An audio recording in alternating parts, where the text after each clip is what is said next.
сонирхолтой дуулал Спутник Монгол радио 92.5 өдрийн шууд нэвтрүүлгийг хэлэхэд бэлэн болсон байна.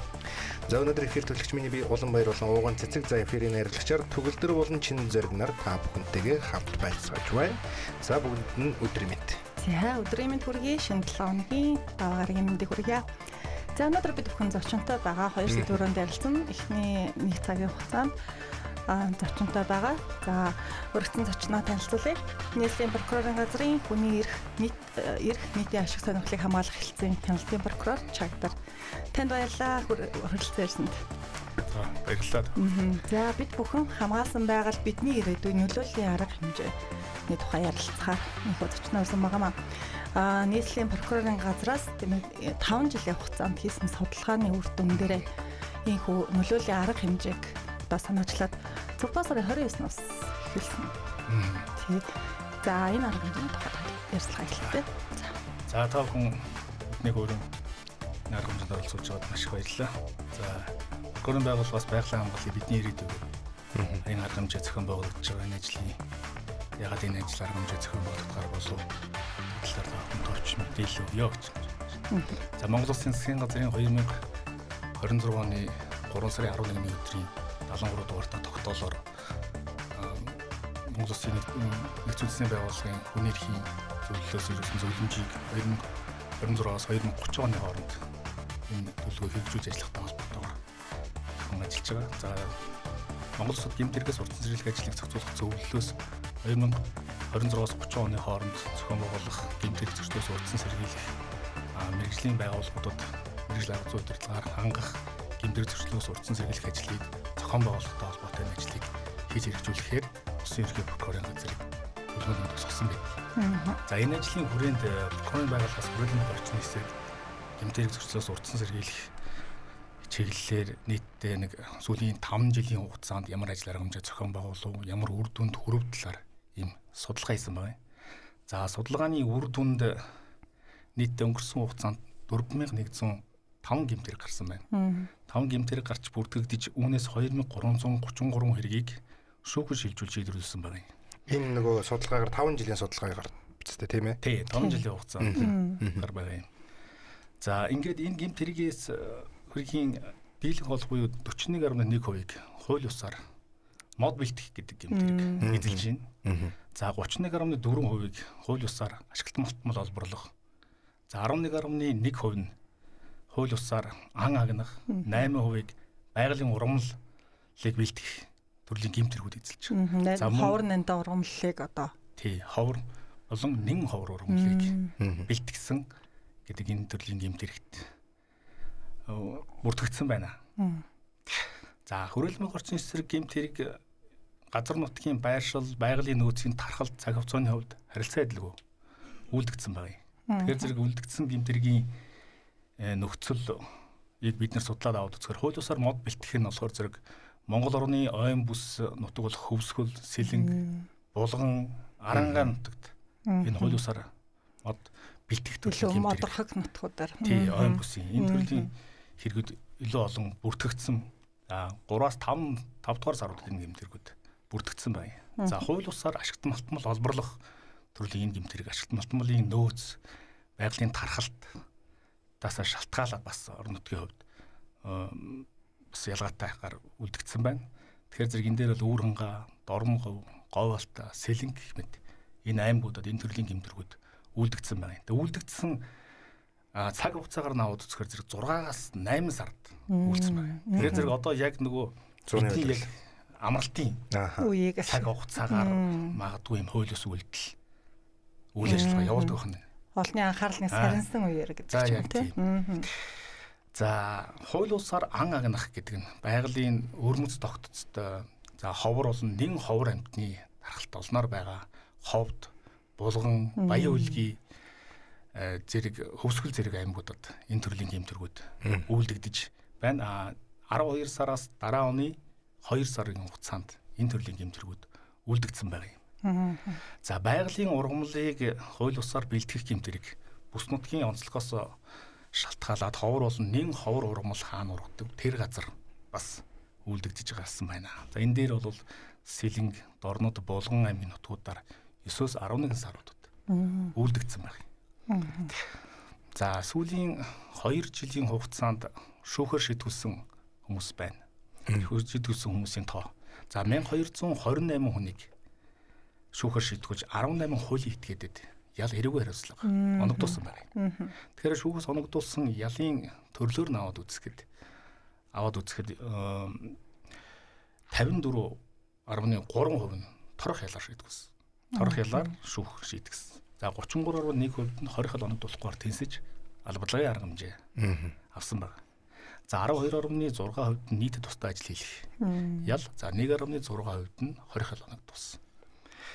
Тэгээ сүүлийн энэ жилүүдэд оногдуулсан ялын төрөл болон ял оногдуулсан хүмүүсээс шийтгэл оногдуулсан хүмүүсээс үзэхдээ зэрэг 13 хүн гадаад улсын иргэн холбогдсон шалгагдаж шүүхээс ял эрүүг хариуцлага оногдуулсан байна. Өөрөөр жишээлбэл бүгд 8 хятад улсын иргэн, Оросын холбооны улсын иргэн, Казахстаны иргэн, Тайвань орны иргэн гэдэг ингээд. Эдгээр хүмүүс нь бол ихэвчлэн хууль ёсоор ашигт мутмал олборлох зорилготой. Өөрөөр хэлбэл одоо манай Монголд хөрөнгө оруулалт хийсэн гэдэг нэрийдлэр одоо энэ хууль ёсоор үйл ажиллагаа явуулж байгаа. Өнөө төхөөрөмж бүхий энэ том компаниуд басны лиценз гүйч юм уу тийм байдлаар орж иж Монгол улсад гэмтэрэгт холбогдсон шалгагдж шүүхөрж ял авагдсан. За мөн Монгол улсад ховор болон нэн ховор ургамлын чагсаалтанд орсон ургамлыг түүж бэлтгэж авч одоо ашиг олох зорилгоор Монгол улсын хэлээрээс нэвтрүүлэхээр завдсан ийм үйлдэлүүдэд бүгд найрамд хятад улсын иргэн, Тайвань улсын иргэд холбогдсон шалгагдсан байна. За үргэлжлүүлээд ярихад шүүхээр шийдвүүлсэн 797 хэрэг байгаа. 797. Энэ эцэслэн шийдвэрлэгдсэн гэсэн. 797 хэрэгээс 25 тэрбум төгрөгийн охирол учирсан. Энэ хэрэг ялмаа. Үүнээс 6.9 тэрбум төгрөгийг мөрдөн байцаалтын мөрдөн шаардлагын ажиллагааны үед болон шүүхэн шатанд төлөвлөсөн байна. Үлдсэн төлбөрийн нөхөн төлбөрийг төлөвлөхээр энэ шийдвэр үүсгэх ажиллагаан дээр явагдаж байна. Тэгэхээр гэмт хэрэг үлдсэн этгээдээ зөвхөн ял эрүүгийн хариуцлага оногдуулаад зогсохгүй хууль зааснаар байгаль эколог ургамлын аймагт учирсан хохирлыг 2-5 дахин нэмэгдсэн хэмжээгээр эколог эдийн засгийн үнэлгээг тооцсон нөхөн төлөвлөдөг. Ийм хуулийн зохицуулттай. За мөн гэмт хэрэг үлдэж олсон орлого, эд хөрөнгө, за гэмт хэрэг үлдэхэд ашигласан зэвсэг, техник тоног төхөөрөмжийг мөн улсын орлого болгодог. Энэ ажлууд хийгдээ явж байгаа. Тэгэхээр зэрэг байгаль экологид учруулсан хохирлыг шууд бодитоор нь гэдгээр нь гэхээс илүүтэй байгаль орчинд ховор бол нэн ховор амтан нэн ховор ургамал өөрөө нөхөн сэргийгдэд маш их хугацаа, маш их зардал гардаг учраас түүнийг засгийн газрын 2023 оны 7 сарын 5-ны өдрийн тогтоолоор ховор бол нэн ховор амтны чагсаалт, ховор бол нэн ховор ургамлын чагсаалтыг баталж гаргаж эколог эдийн засгийн үнэлгээг тогтоож өгсөн байна. Нэмэлт зохицуулалтаар. Тэгэхээр зэрэг ой мод ургамал ашигт малтмалтай холбоотой байгаль экологид учруулсан хохирлыг 3 дахин нэмэгдсэн хэмжээгээр эколог эдийн засгийн үнэлгээг тогтоож өгсөн.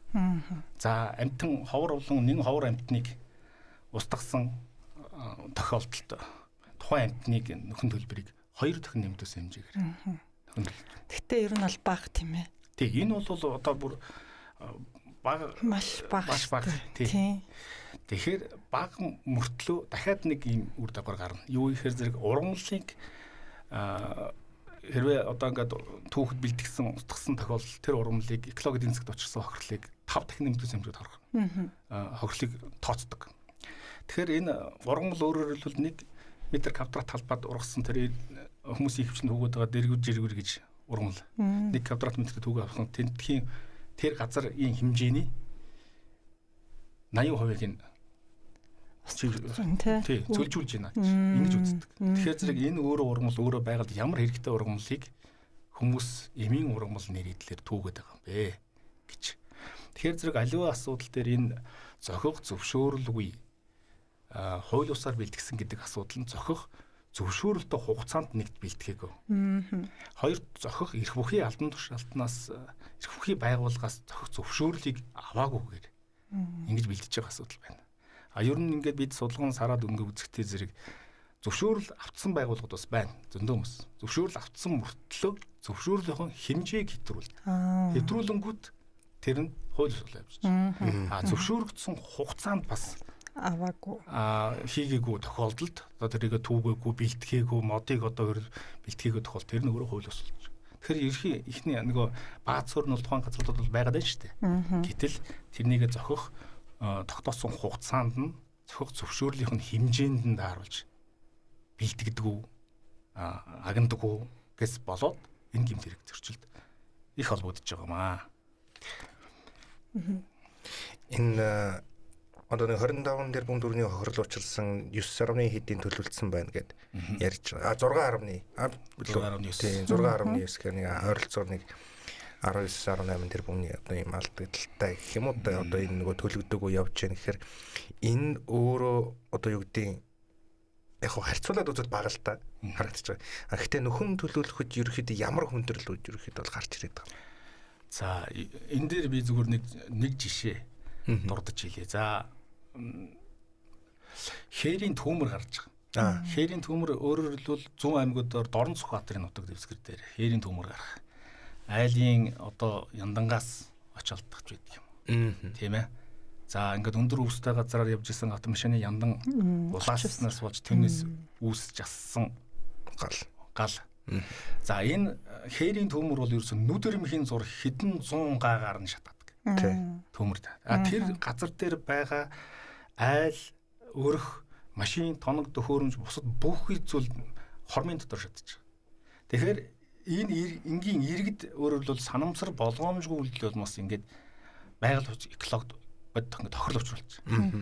Тэвнийг энэ засгийн газрын тогтоолд зааснаар экологи эдийн засгийн үнэлгээгээр нь 5 дахин нэмэгдүүлсэн хэмжээгээр тооцоглоор нөгөө энгийн иргэдэд мадаа нөгөө мөнгөө төлөхөд маш хүндрэл үүсэж байна. Түүнээс болоод энэ ажиллагаанууд бол бас тодорхой хэмжээгээр удаашрдаг. Тэгээд шүүхэн шийдвэр гарцсны дараа шийдвэр гүйцэтгэх ажиллагаан дээр энэ хүн төлбөрийн асуудал ингээд явагддаг учраас маш хурдан хугацаагаар ингээд энэ төлөх асуудал нь ингээд хойшлоод байдаг. Ер нь бол шүүхэн шийдвэр нь гарчихсан тодорхой ажиллагаанууд нь хийгдээд явж байгаа. Тийм асуудлууд. Тэрнээс болоод энэ маань ингээд удаашралтай яваад байгаа. Тий одоо юу гэдгийг залилан мэглэх гэмт хэрэг дээр бол хүнээс 100 сая төгрөг залилаад авсан тохиол шүүгээр шийдвэр 100 сая нөхөн төлөө гэсэн бол тэгээд дараа нь төлчихдөг. Төлсөн тохиол тэгэл хохирлон төлчихнэ. Энэ дээр бол нөгөө нэмэгдүүлсэн хэмжээгээр байгаль экологид учруулсан хохирлыг нь төлж байгаа учраас бас энэ дээр бас удаашрах тохиолдлууд бол бий. Тэр бол энэ хүндрэлтэй асуудал юм байдаг. 4105 гэмт хэрэг бүртгэгдсэн 5 жилийн хугацаанд давтан хэрэггүүд байдгүй. Одоо энэ өнөөдрийн энэ арга хэмжээ ч гэсэн одоо ингээд урьдчилан сэргийлж штэ анхааруулах зорилготой байгаа. Тэгтэл одоо давтан үлддэг ч юм уу те торгуулаа төлчвөл дахиад үлдээд идэг нөхдүүд байдаг л хата. Тий. Энэ 4323 хүн толботой хэргийн маань 4333 хэргийн маань 20% нь үлдсэн хүмүүс нь урд нь өөр төрлийн гэмтэрэгт холбогдсон шалгагдчих. Яаш шийдэх хүмүүс байдаг. Зөвхөн одоо экологтой холбоотой биш. Өөр төрлийн гэмтэрэгт яаш шийдүүлжсэн хүмүүс гэж бид судалгаар харж байна.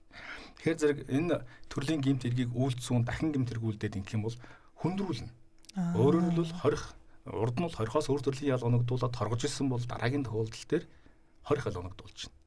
За 20 хэл оногдуулсан дээрэс нь эрх бүхий байгууллага аж ахуйн нэгж байгууллагын нөгөө үйл ажиллагаа явуулах эрхийг нь давхар хасж байгаа. Хасаад ирэхээр зэрэг тэгээд дээрэс нь тухайн аж ахуйн нэгж байгууллагууд гэмтэрэг үйлдэж олсон орлого, эд хөрөнгө, дээрэс нь зэвсэг болон тоног төхөөрөмж машин бүгдийг нь хураагаад улсын орлого болгочхоор нөгөө хүмүүс дахин тийм төрлийн гэмтэрэг үйлдэх боломжгүй болж гэж бид энийг харж байгаа. Тэгээ энэтэй холбоотойгоор энэ арга хэмжээний хүрээнд энэ асуудлыг энэ хэргийг эрх бүхий албан тушаалтын шалгахад нь бид энэ мэргэжил арга зүйн удирдлагаар хангаж сургалт мэдээлэл өгч байгаа. Энэ төрлийн гэмт хэрэгт холбогдсон шалгагдсан хүмүүст ийм мэдээлэл. Дээрэс нь эрх бүхий албан тушаалтнуудад мэдээллийг өгж байгаа. Ингийн байдлаар сургалтаа зохион боолаа гэдэг байдлаар асуудал шийдэгдэж явж байгаа. Гадны иргэдийн хувьд бас ял шийтгэл нь яаж тооцогддог? Хоёр улсуудын хамтын ажиллагааны хүрээнд. Энэ бол Монгол улсын хууль тогтоомж заасан ял эрүүг хариуцлагыг Монгол хүнтэй яг адилхан ялыг оногдуулна. Тэдгэр хүмүүст арай хөнгөлт үзүүлэх юм уу? Давуу байдал. Өөрөөр хэлбэл арай хүнд ял оногдуулна гэсэн тийм байхгүй. Яг хуулийн дээр заасан энэ төрлийн гэмт хэргийг үйлдсэн тохиолдолд гэж яагаад ял оногдуулдаг юм байна. Ялгаатай байхгүй гэсэн үг. Зүгээр яг Монгол улсад энэ хүн гэмт хэрэг үйлдсэн тохиолдолд иргэний хариатын газраас бол ерөнхийдөө гэмтэр холбогдсон гэхээр зэрэг энэ төр нэвтрэх Монгол дээр нь буцаж орж ирэхтэй ч юм уу эргэж нэвтрэхтэй холбоотой нь хориг тавьдаг асуудлууд бий. Хар тамгатаар онч гэдэг юм уу тэгэл гадаад эргэ ариатаас нэг арга хэмжээ авдаг л байна л та. За энэ хүү одоо арга хэмжээг аваад үзэх юм бол за ер нь нэг юм үе шаттай бас хэрэгжиж чинь гэж харах гэдэг. Урамлаа хамгаалъя, ан амьтнаа хамгаалъя, усаа хамгаалъя, ой модоо хамгаалъя. Үе шаттайгаар хэрэгжин гэдэг нь хугацааны хувьд бол үе шаттай гэж яваад байгаа юм уу? Эсвэл нөгөө гэмт хэрэг гарч буй, хохирол учирч буй аймагуудад ингэж үе шаттайгаар оруулна гэсэн утгатай юм уу? Тий. Сая нөгөө би аль аймагт ямар улиралд ямар төрлийн гэмтэр гараад байна гэдгийг нэг бүсчлээ ярьсан шүү дээ. Тэгэхээр зэрэг одоо юу гэдэг өвлийн улиралд хүүтэнд гэсэн үг тийм мах үлдэж байгаа үед гэдэг юм уу одоо тийм үед энэ хууль ус хангааг нор үлдэж байна. За зуны намрын болон хуурайшлтын одоо 4 сар 3 сард оймод бэлтэх. Намар 9 10 11 сард ургамал үлсээр бэлтэх. Тэгэхээр зэрэг яг улиралдаа таарсан яг тэр төрлийн гэмтэр гараад байгаа тохиолдол дээр нь нөлөөллийн арга хэмжээ зохион байгуулагдаад иргэдэд анхааруулах санамжийн нөгөөд хууль эрх зүйн мэдлэг мэдээлэл экологийн мэдлэгийн дэвшлэх зорилгоор иргэдэд мэдээлэл өгч тэгээд мэрэгжлийн байгууллагад сургалтын нөгөөд бид нар энэ чиглэлээр судалгаа хийсэн энэний үр дүнд одоо энэ 9 сард энэ төрлийн гэмтэр өсөх нь шүү. Энээс урьдчилсан сэргийлэлээр таад байна. Ажлаа энэ чиглэл рүү ажиллаарай гэдэг байдлаар нь хэлж зөвлөж явж байгаа учраас энэ нөлөөллийн арга хэмжээ нь ийм үе шаттай ямар төрлийн гэмт хэрэг аль сард аль улиралд үлдэгдэж байгаа бэ гэдгээс нь шалтгаалаад урдчлаад нөлөөллийн арга хэмжээнд тавьж байгаа. Энэ нөлөөллийн арга хэмжээ гэдэг ингээд бид нар яриад яваад байна шүү дээ. Тэгэхээр зэрэг энийг би зүгээр дахиад ярианыхаа дундуур жоохон дэлгэрүүлээд нэг юм хэлье гэж бодож байна. Юу гэхээр зэрэг энэ прокурорын байгууллага 96 жилийн түүхтэй орчин цагийн прокурорын байгууллага. Энэ 96 жилийн хугацаанд гэмт хэрэгээс урдсан сэргийлэх төрлийн ажлыг бүгдийг л хийгээ явж байгаа. Байнга л хийгээд урдсан сэргийл энэ бол гэмт хэрэгтэй тэмцэж байна. Гэмт хэрэгийг илрүүлж байна. Гэмт хэрэгт холбогдсон шалгагдж байгаа хүнд гин буруутайг нь хяналтаараа илрүүлээд тогтоохоо шүүхөр оруулаад яаш итгэлийн оногдуулах ажилд оролцоо. Энэ өөрөөр гэмт хэрэгтэй тэмцэх ажил өдөн жимээр явж байгаа. Тэгээд түүний хажуугаар эрүүгийн хуульд зааснаар эрүүгийн хуулийн зорилгод байгаа гэмт хэрэгээс урдсан сэргийлэх ажил хийнэ гэсэн. Тэгэхээр зэрэг прокурорын байгууллага өөрөө Монгол Улсын нутаг дэвсгэр дээр эрүүгийн болон зөрчлийн хууль тогтоомжийг нэг мөр хэрэгжүүлэхэд хяналт тавьдаг юм байгууллага. Нэг мөр хэрэгжүүлж ажиллах. Тэгэхээр зэрэг энэ дээр энэ гэмт хэрэг зөрчлийг бууруулах талаар зохион байгуулалтын маш олон ажил арга хэмжээнүүд зохион байгуулагддаг. Яриа таниулах хийж, шалгалт хийж, сургалт зөвлөгөөн зохион байгуулагдаж байна. Ингээ явдаг. Тэгэхээр зэрэг магадгүй зарим иргэд олон нийтээс бол энэ прокурорын байгууллагаас нөлөөллийн арга хэмжээ авч байна. Энэ ямар мундаг арга хэмжээ авч байна. Энэ их сайшаалтай арга хэмжээ авч шүү. Ингээд их тийм тааламжтай хүлээж аваад байл л та. Тэгэхээр зэрэг бид бол ер нь бол энэ ажил арга хэмжээг бол ер нь хийгээд явдаг. Тэгвэл яг энэ удаагийн шиг ийм өргөн хүрээтэй 21 аймаг прокурорын бүх нэгжүүдэд дээрэс нь одоо бид нар хийж хэрэгжүүлж байгаа энэ подкаст за нөгөө ярилцлага бусад төрлийн зураг самбаруудаар эднэрийг ингээд олон нийтэд гаргахад ингээд нийслэлийн хэмжээний нэлээд том электрон том бэлэгцүүдэр ч гэсэн бидний явсан шторкууд гарч байгаа. Иргэд ингээд анхаар. За энэ прокурорын байгууллага оролцоод яагаад оролцох нь илүү ач холбогдолтой юм бэ гэхээр энэ төрлийн ер нь аливаа гэмт хэргийн анхны мэдээлэл цагдаагийн байгууллагт болон хэрхүү албан тушаалтанд ирж шалгагдж эхэлсэн үеэс бүртгэгдэж эхэлсэн үеэс эхлэн прокурорын хяналтанд орно. Прокурорын хяналтанд хянагдаж явж байгаа тэр хүн буруугүй эсэх асуудал прокурорын шийдвэр гараад буруутай эсэх асуудал нотлохын төр тогтоогч байгаа бол хэргийн шүүхэл шийдвэрлэж байгаа. Тэгэхээр шүүхээр шийдвэрлээд эцэслэний дараа шүүгэн шийдвэр гүйцэтгэх байгууллага үүрэгтэй. Тэн дээр дахиад прокурор хяналтаа явуучих. Тэгэхээр прокурор бүх үе шатанд нь хяналтаа явууж байгаа учраас бүх мэдээлэл манай дээр байдаг л гэсэн. Манай дээр байдаг учраас бид нар энэ төрлийн гэмт хэрэг болон бусад хүний амь эрүүл мэндийн эсрэг, өмчийн эсрэг гэмт хэрэг гэл ингээд олон төрлийн албан тушаалын хэрэг гэл бүхэл төрлийн хэрэгүүд байх. Бүх төрлийн гэмт хэрэгүүдийн гаралт шийдвэрлэлт, илрүүлэлт энэ дээр нь хяналт тавиад эцсийн байдлаар шийдвэрлэхэд нь бид хуулийн дагуу хяналтаа тавиад ингээд хэрэгжүүлээд явдаг. Энэ өөрөө нэг талаасаа бид нар чиг үүргийн дагуу ажиллаа хийж байгаа. Нөгөө талаасаа харах юм бол бас л энэ гэмт хэрэгтэй тэмцэж байгаа, урьдчилан сэргийлж байгаа ажлын үүргийн хувьд тийм үүрэг нь ингээд явж байгаа гэж болох. Ер нь хүний үрдлээс байгаль экологийн тэнцвэрт байдлаалдагдж байгааг одоо дэлхийн нийтээр л харж тэр дагуу бас үйл ажиллагаа чиглүүлээд дуу хоолой нэгтгэхэд явж байна л да. Тэгээ одоо бас яг 8 сард тийм ээ COP17 том хурал манай улсад болох гэж байна. Одоо ингээд сая ковид үед жишээнтэй онцгой байдлын ерхий газраас мэдээлэл өгч байгаа юм л та. Галт төмөрийн одоо тоо баримт мэдээлэл эрс буурсан ингээд эргээл яг нэг хүний үйлдэлтэй л холбогдоод байна тий.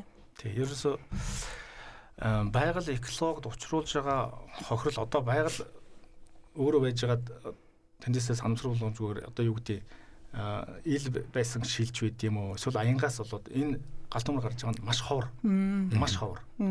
Магадгүй нэг юм зүү тогтлороо л тий зүү тогтлоо. Хинэгс буруу хайх гад байгаа бол байгаль өөрөө ингэдэг штэ гэдэг байдлаар үер сонслоод ингэ хүн гамшигт.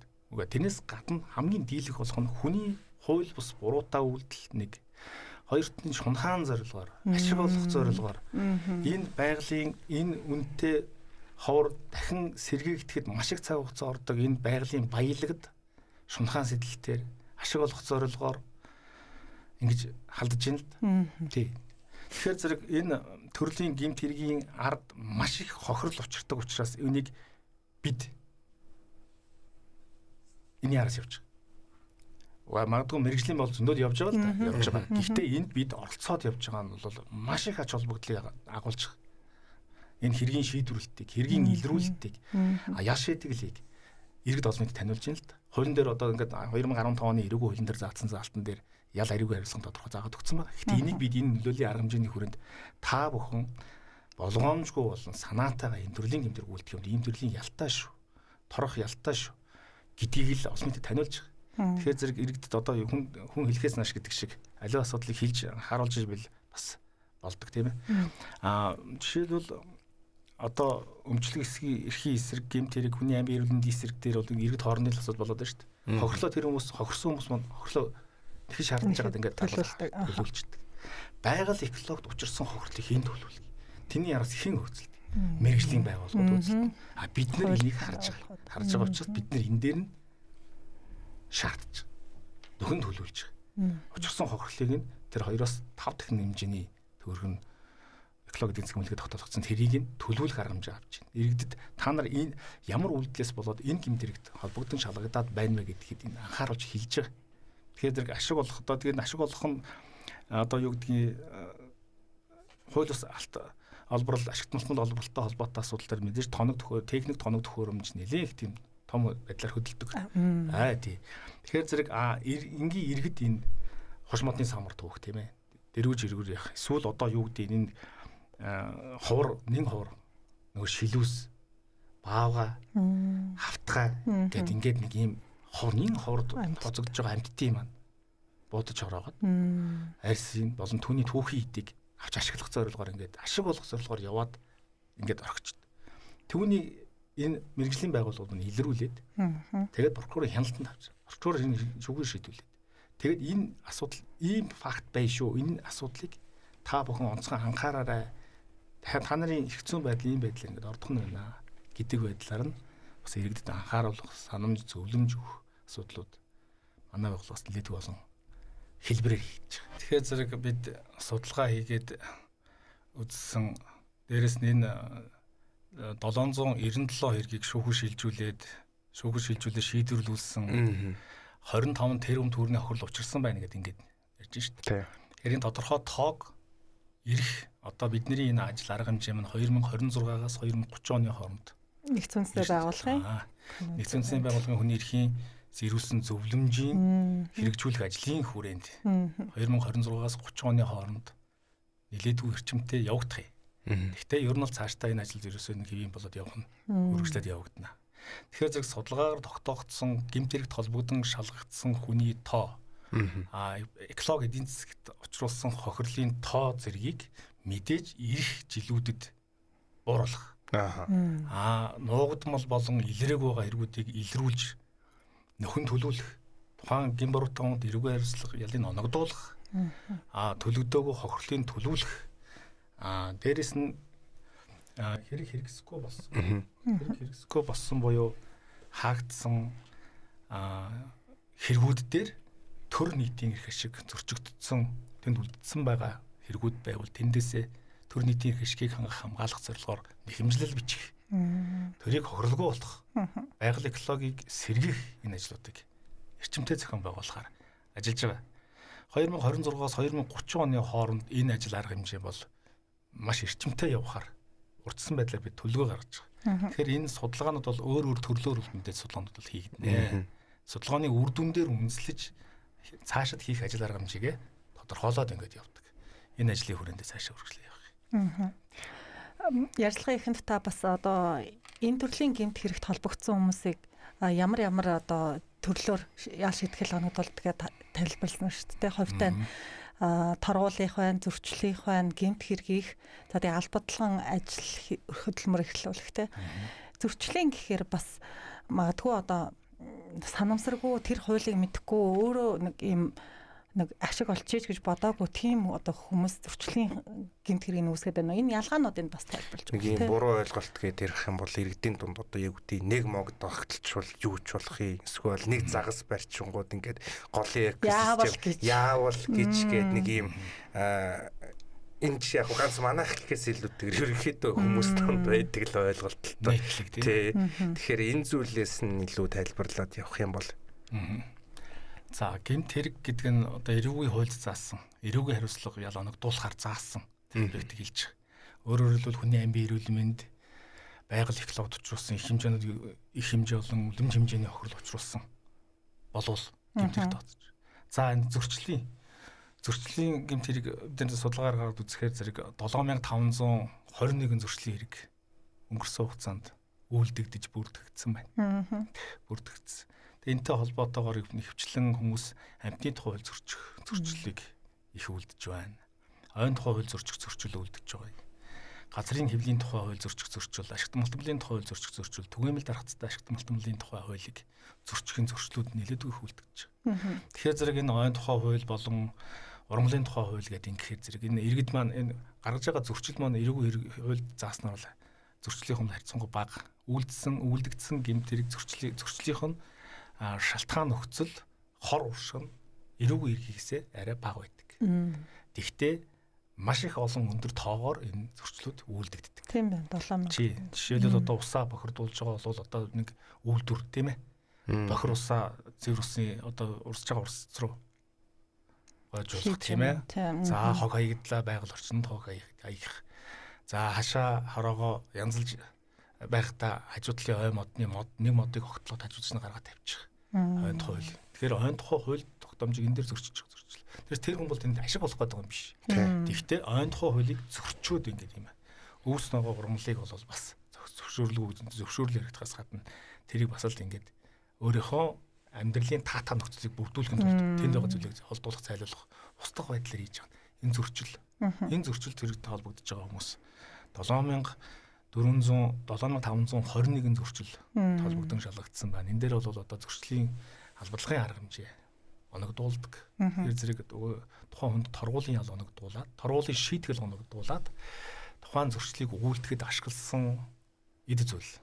Одоо хурдж одоогоос ахуулж жижигнүүд байна шүү дээ. Тэрийг бас л хураан авна. Зарим зүйлийг устгалд оруулна. Усын орлого болгоно. Тооцдог асуудал бол би ингээд зөрчлийн үр дагавар арилахгүй явж байгаа тохиолдлуудаас болоод бас удаашрж байгаа тохиолдлууд бий. Нэг үе манайхан голт сайхан машина оруулж тавьж байгаа л зөвхөн дөрөв талд нь гараал угаачдаг байсан шүү дээ. Тэр бас нэг үе утгаад гайгүй болцсон санагдаад байгаа шүү дээ. Тий, одоо яг хөө бүх энэ бас одоо зөрчил. Тэр бол одоо энэ ус бохирдуулна, усны дотор ч өчнөн амтан одоо дотор нь амтан байна шүү дээ.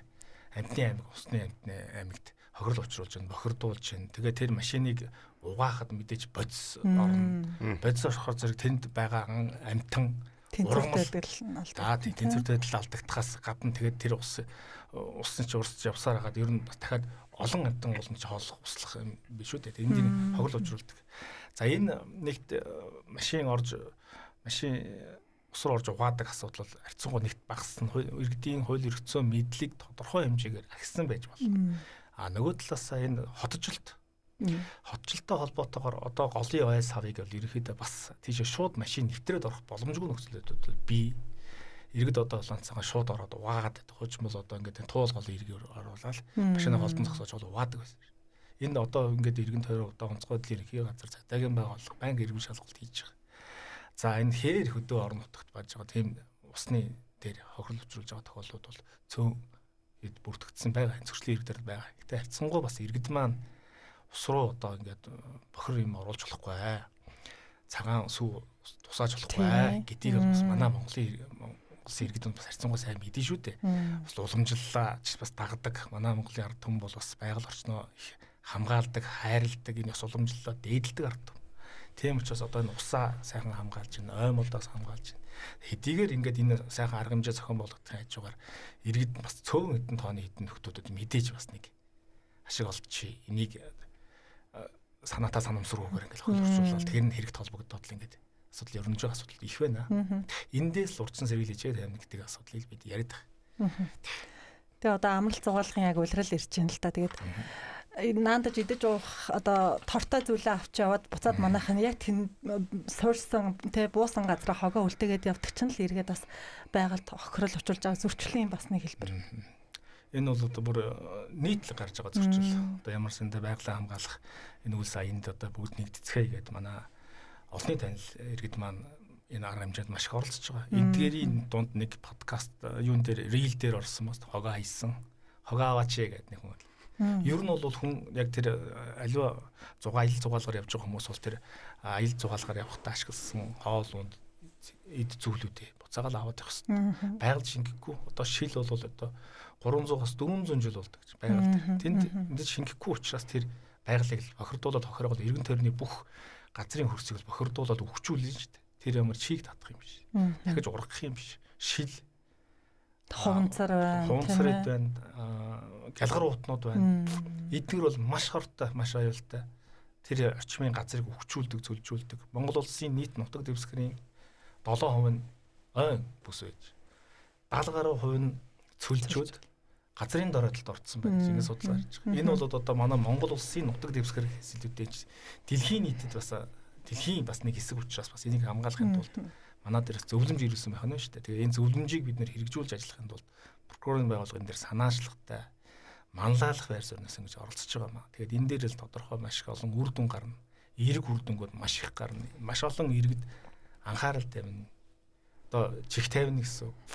Бид нар олон талаар энэ ажил арга хэмжээг зохион байгуулаад энэ ажил арга хэмжээ бол одоо ингээд эрчимтэй яваад ер нь 11 сар хүртэл маш эрчимтэй явагдах юм. Тэгээд энэ ажил арга хэмжээнд бас энэ олонний танил иргэд маань хэвлэл мэдээллийн албаныхан маань дээрээс нь төрийн болон төрийн бус байгууллагын эрх бүхий хүмүүс маань сайхан дэмжиж байна. Энэ бол үүрэг байхгүй юу тийм ээ? Ганц одоо төрийн байгууллагын хийх ажил биш, иргэн бүрийн байгалаа хамгаалах үүрэг тий.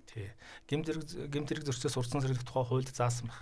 Төрийн байгууллагын үүрэг, аж ахуйн нэгж байгууллагын үүрэг, төрийн захиргааны байгууллагын үүрэг гэдэг. Тэн дээр бол нийгмийн хариуцлагын хүрээнд энэ хөрөлөн байгаа орчны эсрэг гэмтэрэг аливаа гэмтэрэг зөрчлөөс урдсан сэргийлж чиглэлээр хуулийн байгууллагатай хамтарч ажиллана гэсэн. Хамтарч ажиллана гэхлээр зэрэг энэ дээр бол ямар ч хэлбэрээр ажиллаж болно шүү дээ. Бид нэр одоо иргэдэд зөв мэдээлэл өгөхөнд урайлах хэрэгтэй. Тэгээ бидний хийж байгаа ажлыг сайхан дэмжиж олон нийтэд түгээгээд хүргээд өгөх юм бол 2 хүн сонсоогүй бол 3 хүн сонсох, 4 хүн сонсгох хэрэгтэй. Тэг хилээд сонсохтой зэрэг нөгөө хүмүүс анхаарна шүү дээ. Тэг энэ дээр бид бас байгууллагуудаас хамтар сайхан ажиллаж байна. Одоо нийслэлийн прокурорын байгууллагаас нийслэлийн гэмтэрэгээс урдсан сэргийлэх салбар зөвлөдөг сайхан хамтарч ажиллаж байна. Тэгэхээр байгууллагаас манай дээр ерөнхийдөө нэг подкаст, баннер, шторкуудыг нэг 10 газрын том дэлгэцээр электрон дэлгэцээр сайхан гаргаж байна. Иргэд олон нийт шөнө оройн цагаар өдрийн цагаар бүхэл тэр мэдээллийг авч байгаа. Энэ тэгээд манай прокурорын лого байж байна. Тэн дээр юу ямар санааг илэрхийлэх гээд хамгаалсан байгаль бидний ирээдүйд яваад байгаа юм бэ. Гэт ингээл одоо урьдчилаад бид нар яриад. Тэгэхээр иргэд маань энэ дээр санаа авч байгаа. Одоо энэ 6 сар 7 сар нэрээ юу илээ гэж тий. Аялал зугаалгын сар эхэлж байна. Намар болоод ирэхлээр зэрэг бас л энэ өдөөгаадаа аялах болоод ирэхээр зэрэг нөгөө зугаалга нь өргөсөөд ан амтн руу агнах ийм төрөл рүү яваад байдаг шүү дээ. Тэгэхээр зэрэг энэ дээр та болохгүй гэдэг зүйлийг л анхаарах хэрэгтэй. Бид нар ингээд мэрэгжлийн талаасаа та нар гимтэрэг гэж энийг хэлээд байгаа шүү. Зөрчил гэж энийг хэлээд байгаа шүү. Энэ үйлдэл нь гимтэрэг гэдэг юм аа. Ингэсэн тохиолдолд танд бол 1-5 жилийн хорих ялтай.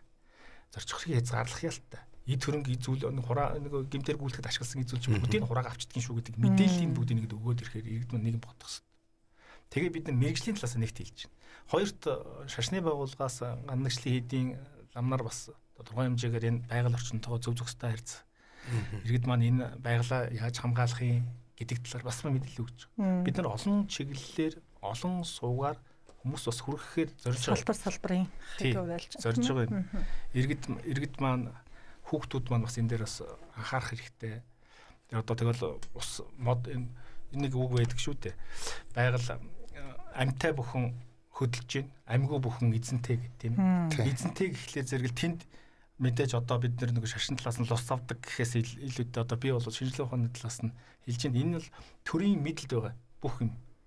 Монгол улсын байгаль орчин тэнд байгаа байгалийн баялаг бүгд төрийн мэдэлд. Энэ төрийн мэдэлд байгаа зүйл дээр хэн нэгэн хууль бусаар үйл ажиллагаа явуулах юм бол тэрийг төрөг төлөөлж ажиллаж байгаа бид дуурч.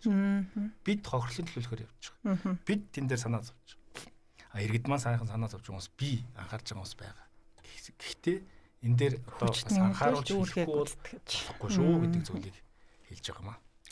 Энэ бас яг одоо нэг 6 дугаар сарын сүүлээс ахууллал тэр нөгөө наадам баяр ёслолттой холбоотойгоор ингээд хүмүүс нөгөө ээлжийнхээ амралтыг аваад ингээд гараад явж байгаа юм л та. Тэгээд сая бол дурдлаа нөгөө амарч аял зугаалах үеэр нөгөө иргэдийн хамгийн их хийдэг түгээмэл алдаа бол нөгөө хогоо үлдээчиж явдаг. За энэнийг бол гэмт хэрэг гэхээс илүүтэйгээр зөрчил гэж харах гэдэг тийм ээ. Тэгэнгүүт нэгт ингээд яг үүнтэй холбоотойгоор тэр хүн тэр машинтай тэр дугаартай хүн тэнд хогоо хаялаа гэсэн мэдээлэл олох нь жоохон хэцүү шттэ. Тэгээд дээрэс нь манай тэр логистикийн нөхцөл байдал чи ямар ч вүлээ. Тэгэл тэр шорон зам дээр бол хяналтын камер байна гэдэг нь угаасаа худлаа.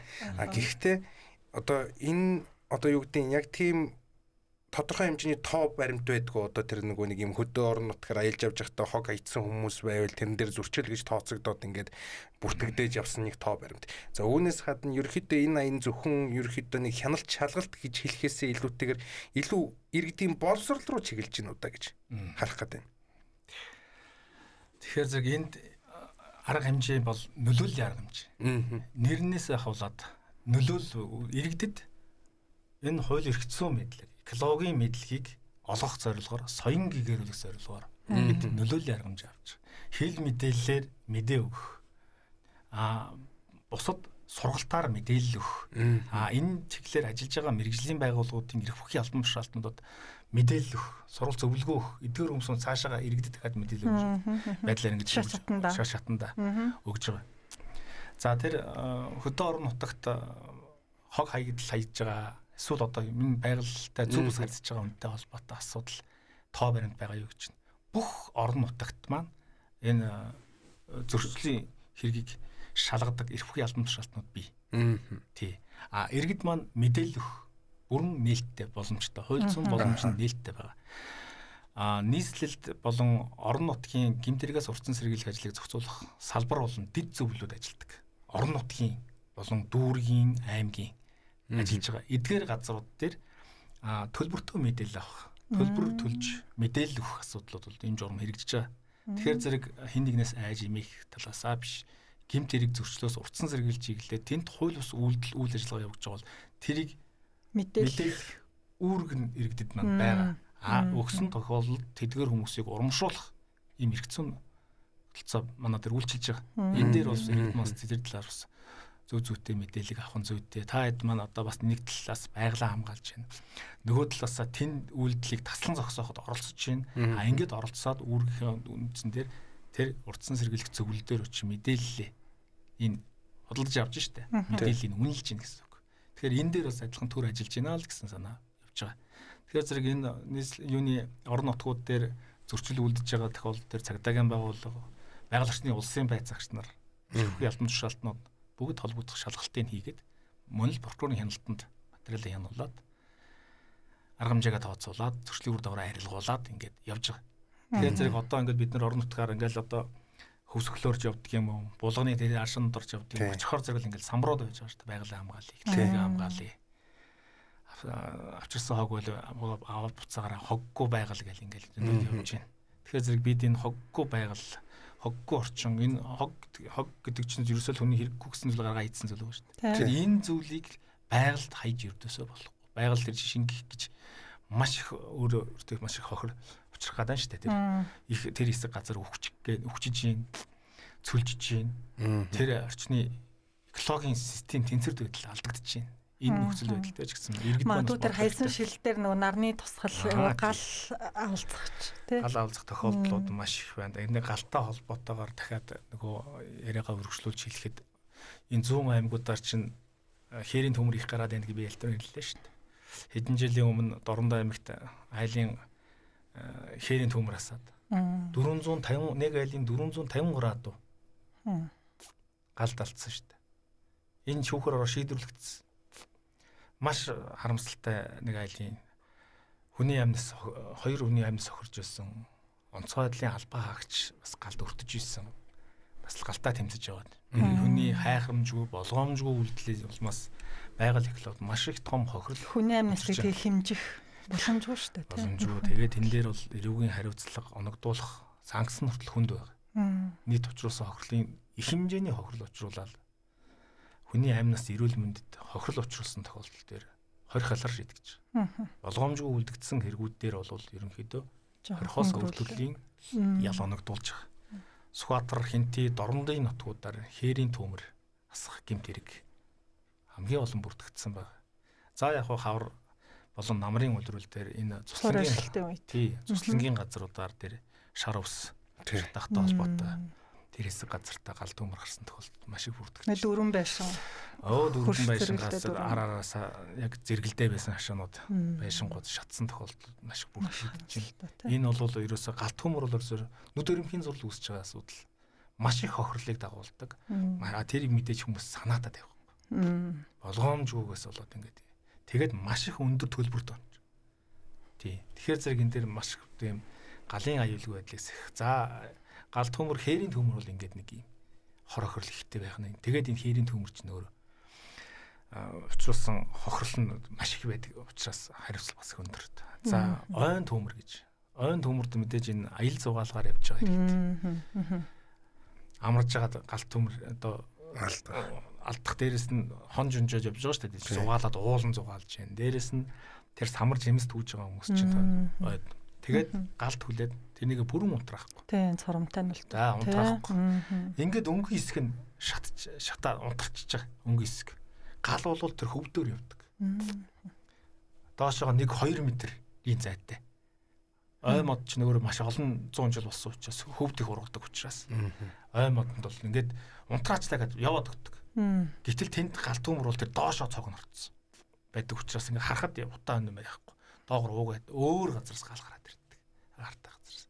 Тэнийг би бас энэ судалгаа хийхийн хажуугаар харахын хажуугаар энэ гал төмөртэй энэ ойн төмөрд ойтон бахта явж исэн. Яг өөрөө ингээд хүч нэмэгдүүлээд дуршлага байна л та. Жохон төмөр асгал тэнд бид нэр нэг уулын амдалт төмөр гарахад бид нэр 70-80 болол очиж арай ч үл унтраад юм л ш. Тэр усаа зөөн 10 литр устай ус хол ус байхгүй. Тэгэл хүрзтэй нөгөө шатааж байгаа юмуд энэ гаргаж ирэх гэж маш их ажилладаг. Маш их бас хорогт, маш их хүний хүч хөдөлмөр бардаг. Тэгэхээр зэрэг иргэд маань энэ гал төмөр гэдэг зүйл бол одоо маш их хор хөнөөлтөй, маш их анхаарал болгоомжтой байхыг одоо онцгой анхааруулж байгаа юм. Энэ бол байгаль экологт болон хүнд эд хөрөнгөд маш их хохирол учруулдаг ийм асуудал. За бидэнд 3 минут хугацаа болцсон байна. Товчхон та бас түрүүний ярианд нь хальт дурдагдаад өнгөрлөө. Самар жимсний бас нэг түүдэг улирал одоо байдаг. Тэгээд бас л хууль бас. Тэр талаар. Самар хушмодны самар одоо хэмжээгээр одоо жишээл ингээл зар тавьчихсан л байл л да. Одоо тодтолдож аван тиймд болно. гэд ингэдэг. Энэ дээр бол иргэд амжиргаагаа дэвшлүүлэх зорилготой. Хувь хүмүүс уулаадаар жоох хөлтөд хүртэл явд юм л. Маш гоо гэр бүлээрээ л гараа авчдаг юм байна. Ах トゥ нараараа гараа авчдаг. Тэгэл ууланд чинь өвөл 11 сараас дараа жилийнхаа 1 сар 2 сар хүртэл ууландаа тэндээ амьдраад. Юу. Бүр тийм отог байгуулаа бүр ингээд уулын орд. Тэгээд амьдраад тэнцэнэ бүх юмаа түүгээд нааш нь зөөвөрлөдөг бүр ингээд ийм шат амжилаа гаргацсан байна шүү дээ тэр юмс. Тэгээд зөвшөөрөл байхгүй. Тэгээд тэр эрүүл аюулгүй орчин бүгд байхгүй. Байгаль орчны улсын байгууллагын байнга яваад очиод үзэлтүүд хөөгд. Дийлдэхгүй. Энэ ингэдэг энэ яг хуу зах зээлийн өөрөө газарт санхүүжүүлээд ингээд явдаг л байдаг байлгүй. Тэгээд энэ асуудал дээр нь бид нар бол энэ эрүүгийн цагдаагийн байгууллага, экологийн цагдаагийн байгууллагаас үндсэндээ байнга иргэн шалгалтаар явж иргэдэд анхааруулж байгаа. Тэгээ нөгөө ашиг олох зорилгоор энэ чинь одоо гэмт хэрэг. Тэгээд нөгөө маш олон килограмм нөгөө самруудаа түүгээд оруулаад ирсэн зарах гэхээр одоо гар дээр багаар бол зарж байгаа тохиол байна. Тэгэхээр бүгдийг зөвшөөрөлтэй байхыг шаардж байгаа шүү дээ. Зөвшөөрөлтэй. Тэгээ зөвшөөрлгүй учраас идэг чинь тэгэл нөгөө хилээр гарахтай холбоотой асуудал гарна. Монгол улсын хилээр хууль бусаар зөвшөөрөгдөг зүйл гаргахыг завдсан. Гэмтэрэг үүдэж. Тэгээд ингээд нөгөө ойн тухай юуны ургамал төвсөн гэдгээр нэг хариуцлага бол. Монгол улсын хилээр гаргах чинь дахиж гэмтэрэг. Ингээд авах юм болж байна. Тэгээд нөгөө самраа дахиад зарж борлуулад олсон ашиг байна. Ашиг нь дахиад өөр юм зарцуулах юм бол мөнгө угаах гэмтэр бол. Бүр. Тэгээд хууль бусаар олсон энэ юусоо ингээ бүх шат амжилттай. Тэгэхээр энэ эхнээсээ л хууль бус юм хийсэн бол энэ үр дагавар нь явсаар гал эрэггүй хариуцлага ялла ногдуулах үндсэн нөхцөлийг л бүрдүүлж байгаа. Ойлголт байна. Ан амьтанд холбоотой нэг ганц зүйл. Одоо ховд Баян-Улгийн аймагт энэ ховор бол нэн ховор амьтан одоо олноороо амьдардаг. Тэгэхээр зэрэг энэ төвийн засгийн хамгаалалттай газар нутаг дээр байгаа амьтныг хэн нэгэн хүн устгах одоо хороох тийм боломж байхгүй. Хороож байгаа тохиолдолд өөрөө гэмт хэрэг тооцдог. За иргэдээс юу гэдэг вэ? Тэнд малаа бэлчиж ийсэн. Өөрснийхөө амнаас эрүүл мэндийг хамгаалж над руу дайрсан учраас би хороосон гэд байдаг байхгүй. Тийм шалтгаан нөхцлөөр тэр амьтныг хороосон гэж ярьдаг. Уучлаарай тэр хүмүүс төрийн засгийн хамгаалалттай газар нутагт тэд айлууд амьдрах ёсгүй. Малаа бэлчих ёсгүй. Тэр уул хаданд тэр амьдтыг төрийн засгийн хамгаалтанд хамгаалаад оруулсан байхад тэнд очичоод тэнд малаа хариулаад явж байгаас болоод тэнд амьтныг агнж болохгүй. Хараач тийм л ойлголт байдаг. Иргэд мань тэнд л бие биений хүмүүсийг гэсэн тэгээд энэ асуудал бол байж болох асуудал. За баярлалаа. Нийслэлийн прокурорын газрын хүний эрхмийн ашиг сонирхлыг хамгаалах хэлтсэн хяналтын прокурор Чагдаралаа танд маш их баярлалаа. Тэг хамгаалсан ирээдүйн үнэхээр бидний ирээдүйн шүү дээ, тийм ээ? Хамгаалсан байгаль маань маш том нөлөөлөл арга хэмжээ тохиом олгогдсон байна. Баярлалаа. Баярлалаа. Дэмжиж ажиллагаа тавьсан баярлалаа.